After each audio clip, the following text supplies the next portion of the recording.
नमस्कार, आपके साथ मैं दीपिका शर्मा और आप देख रहे हैं क्राइम तक। केआईटी में कई बड़े बड़े जो बदलाव हैं, अपडेट्स हैं, वो लगातार सामने आ रहे हैं।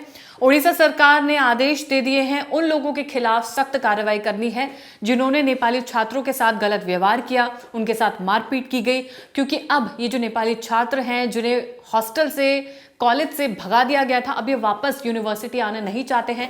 इनके मन में डर है कि जब तक कि वो लोग उस कॉलेज में रहेंगे तब तक इन्हें हमेशा डर लगा रहेगा कि इनके साथ फिर से कुछ गलत ना हो जाए और कोई अनहोनी उनके साथ ना हो जाए।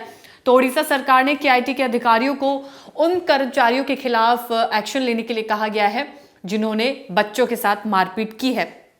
राज्य सरकार का निर्देश नेपाल के विदेश मंत्री डॉक्टर अर्जुना राणा द्वारा मुख्यमंत्री मोहन चरण मांझी से फोन पर बातचीत की गई थी, जिसके एक दिन बाद ये पूरा बयान सामने आया है कि उन लोगों के खिलाफ एक्शन लिया जाएगा। नेपाल के विदेश मंत्री ने मांग की है कि कॉलेज से उन शिक्षकों को, उन कर्मचारियों को हटाया जाए जिन्होंने बच्चों के साथ गलत व्यवहार किया है, और ये एक मांग रखी जा रही है। इसके अलावा जिन्होंने नेपाली छात्रों के साथ दुर्व्यवहार किया है उन्हें हटाया जाए।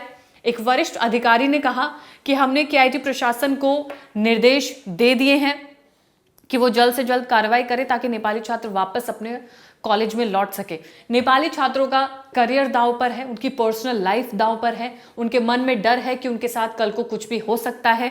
लेकिन सबसे बड़ा मुद्दा उनके करियर को लेकर है, क्योंकि कॉलेज वो आना नहीं चाहते हैं।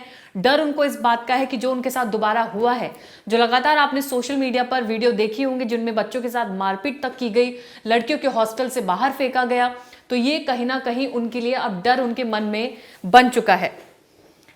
अब तक परिसर में वापस नहीं लौटे हैं, हम उनकी बात कर रहे हैं कि वो बच्चे वापस नहीं आना चाहते। नेपाल सरकार ने ये चिंता जताई है कि अगर बेकाबू शिक्षकों को और कर्मचारियों को अगर वो संस्थान में बने रहते हैं तो ऐसे में बच्चों का वापस आना मुश्किल होगा।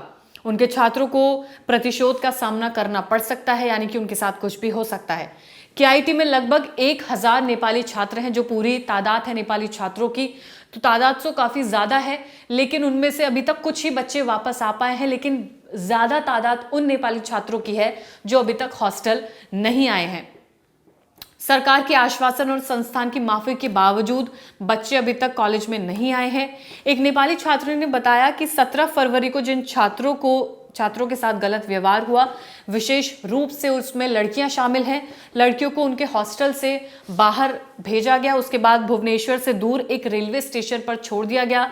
बच्चों के पास टिकट भी मौजूद नहीं थी, बावजूद इसके उन्हें स्टेशन पर छोड़ दिया जाता है। तो ऐसे में बच्चों के साथ जो हुआ है, अगर वो कॉलेज आना नहीं चाहते हैं तो इसके पीछे उनके मन का डर है।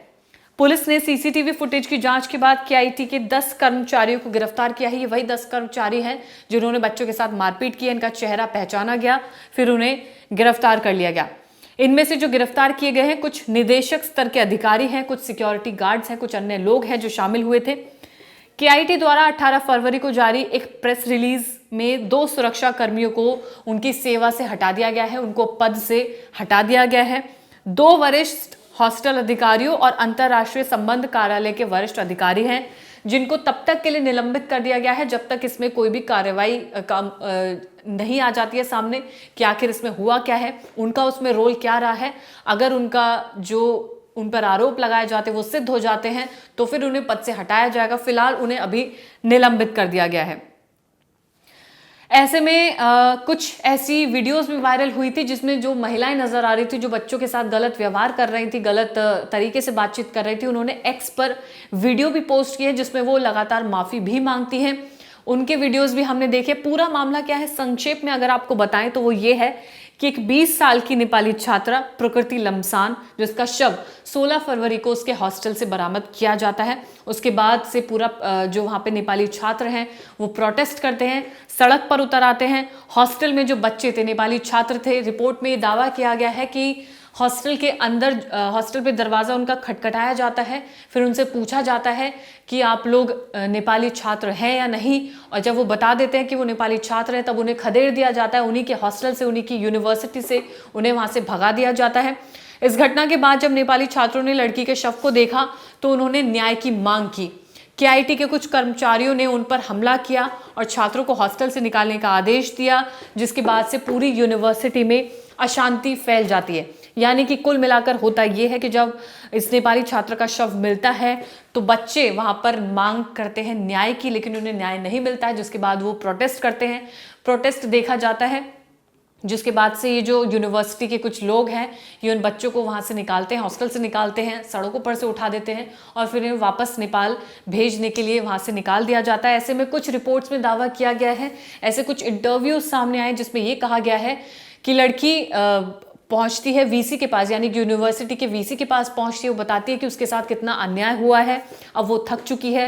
जो लड़का उसके साथ गलत व्यवहार कर रहा है, उस अभद्र भाषा का इस्तेमाल कर रहा है, वो अब थक चुकी है, उसे न्याय चाहिए और अब आप कुछ कर सकते हैं। ऐसे में लड़की की बात को अनसुना किया जाता है, नज़रअंदाज किया जाता है, जिसके बाद वो अपनी जान ले लेती है। ये पूरा बड़ा कदम वो उठाती है, और जिसमें ये कुछ लड़कों ने इंटरव्यू दिया है, वो ये भी बताते हैं कि इससे पहले भी यूनिवर्सिटी में ये सब हो चुका है।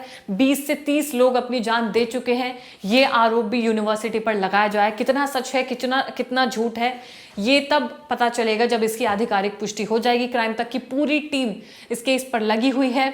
आपके जितने भी जो भी आप लोग कुछ कहना चाहते हैं इस वीडियो के बारे में, या आपके साथ कुछ ऐसा हुआ है, तो कमेंट सेक्शन में ज़रूर बताइएगा। और हम लगातार इस पर अपनी नज़र बनाए हुए हैं। धन्यवाद।